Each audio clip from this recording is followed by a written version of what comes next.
L'Organisation pour la mise en valeur du fleuve Sénégal, OMVS, a tenu aujourd'hui au Palais des Congrès de Nouakchott sa 74e session ordinaire. L'objectif principal de la rencontre est l'examen du rapport d'activité de l'année 2021, du programme 2022 du Haut-Commissariat, du budget pour l'exercice 2022 et des défis auxquels l'organisation fait face. La rencontre s'est déroulée en présence du ministre du Pétrole, des Mines et de l'Énergie, M. Abdsalam Ould Mohamed Saleh. Le point avec Mamadou Kaye.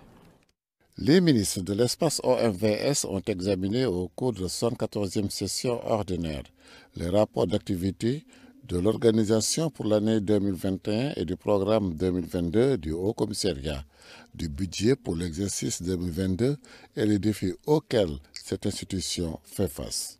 Il faut dire que l'ambitieux programme multisectoriel et intégré basé sur la maîtrise et la gestion rationnelle des ressources du bassin, a impacté positivement les populations riveraines du fleuve Sénégal et même au-delà.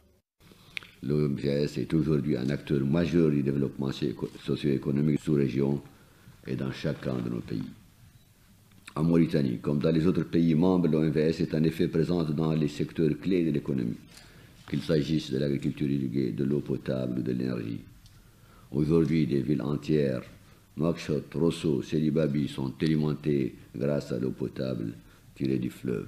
Et la ville de Kifa, deuxième grande ville du pays, le sera bientôt. En matière d'énergie, la ville de Nouakchott et plusieurs autres villes du pays sont aussi au moins partiellement approvisionnées en électricité propre et bon marché à partir du réseau interconnecté de Manantali.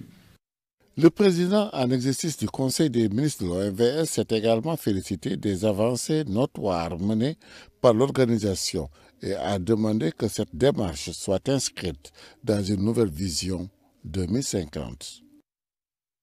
Notre session sera également l'occasion de décliner des orientations et de rechercher les solutions idoines à certaines questions clés qui se trouvent sur le chemin critique de la réalisation de nos différents projets.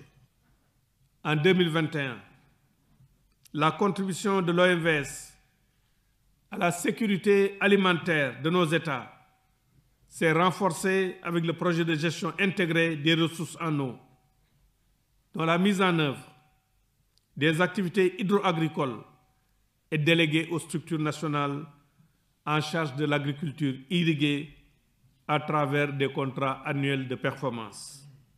Après avoir fait le bilan des activités de l'organisation, le haut-commissaire de l'OMVS a défini les objectifs pour cette année. Notre objectif est également, comme l'a exprimé le ministre de Mauritanie, de trouver pendant cette année le financement requis pour les travaux de la ligne Kaye-Limani à une. Avec le soutien de nos partenaires et l'accompagnement de nos États, je suis sûr que le défi sera relevé. Notons qu'un nouveau bureau de la commission des experts a été mis en place. Un Mauritanien a été élu à la tête de cette institution.